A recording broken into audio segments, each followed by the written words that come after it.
I have 4 different rulers at my cutting table, and they are all essential. I start with the long 6.5 by 24 inch to cut strips. Then I cut smaller units with my 6.5 inch square. If I am making half rectangle triangles, I reach for my little bit different 6.5 by 9.5 ruler that has special HRT markings. And when I need to trim half square triangles, I grab the block lock. That's what I consider my 4 essential rulers.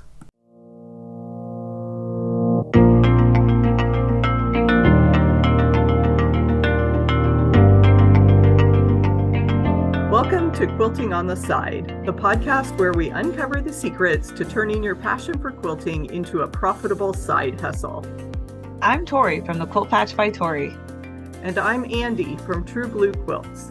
And together we're your co-hosts on this exciting journey of creativity, entrepreneurship, and all things quilting. We're here to help you navigate the world of quilt pattern design, course creation, digital marketing, and running an online quilt business. We've been through the ups and downs ourselves, so we know what it takes to make money from your favorite hobby.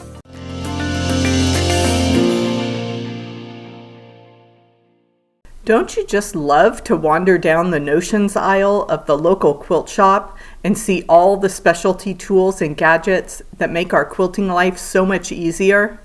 One of the fun moments in every episode is when we ask our guests what their favorite notion is.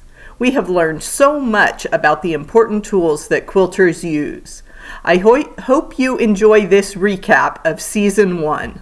Becca from Sugar Sand Quilt Company has some suggestions if you are getting ready for the quilting stage. Sarah marker and 505 spray. OD 505 basting spray. Yep. Because I don't like pinning. Jen from Patterns by Jen was influenced by color. Oh, my purple thing. I have it. Yeah, all the time. I know. And I only bought it because it was purple, because it's literally my favorite color. But oh my gosh, I use that thing to get the thread out of my, yeah, I use it all the time. I'm not saying the seam ripper. So for those who don't know what that tool is, can you describe it real quick? Yeah. All right, let's see if I can find it. All right, so this is the purple thing. It's a stylus. So it's got the little edge here and the flat end here. And really, it's on my machine all of the time because I use the little thing here to grab that thread out. My machine has the automatic cutter. Mm-hmm. So the thread is always kind of tucked under there, and then you get the knots and all the wadded up thread. And so this flips it out so I can hold it. And now I don't have those knots, and I kind of am a perfectionist. And so not having those really makes me happy. So the purple thing is my best friend. Debbie from Went Quilting shares her top 2 picks. Well, I think you're going to know I'm going to say Brilliant Bindings, just because I've tried to make it more multi-purpose, but also I thought, okay, what else is it? And those of you in the camera, I'm holding up a Papermate pencil. It's the old yellow ones that winds down. It's a number 2 pencil. But I find this marks on almost every fabric. It's such a soft lead. Marking pens are right up there with, have a good one and test it. Mm-hmm. But I do like my Papermate pencil.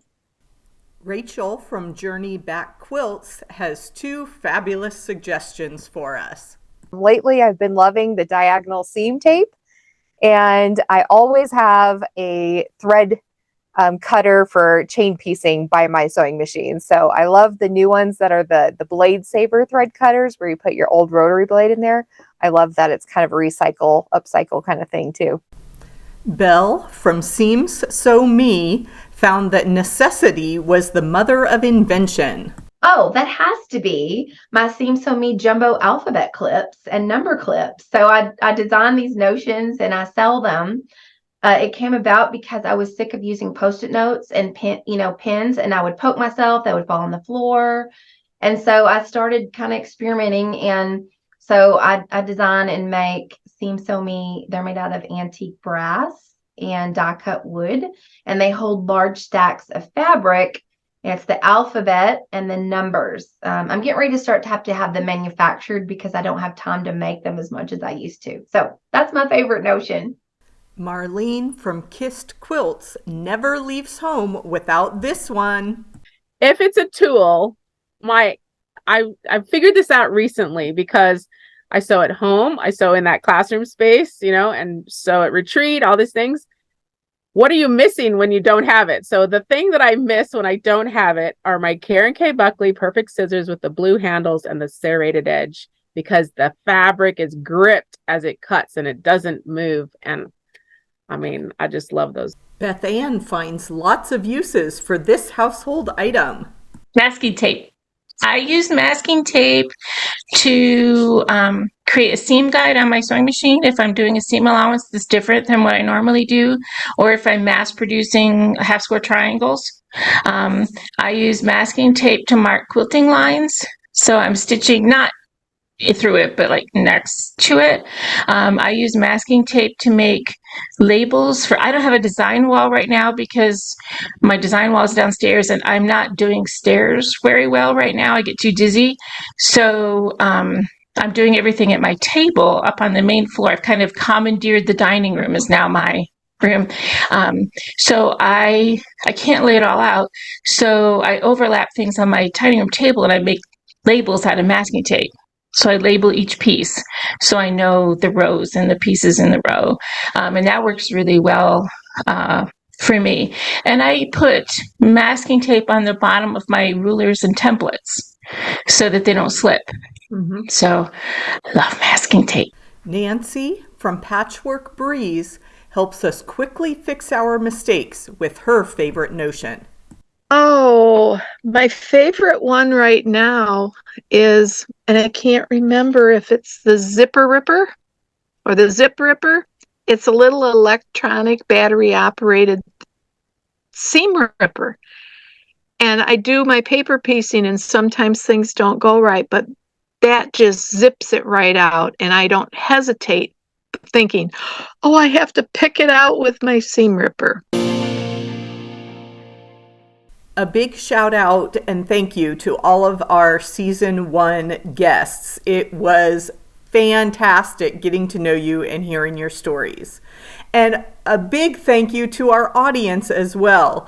Having you listening and making this podcast a success is truly wonderful, and we appreciate you from the bottom of our hearts. We hope everyone has a happy holiday season, and if you are interested in learning more about these products, please read more on the blog. You can find us at www.quiltingontheside.com. Thanks again, and we'll see you soon for season 2.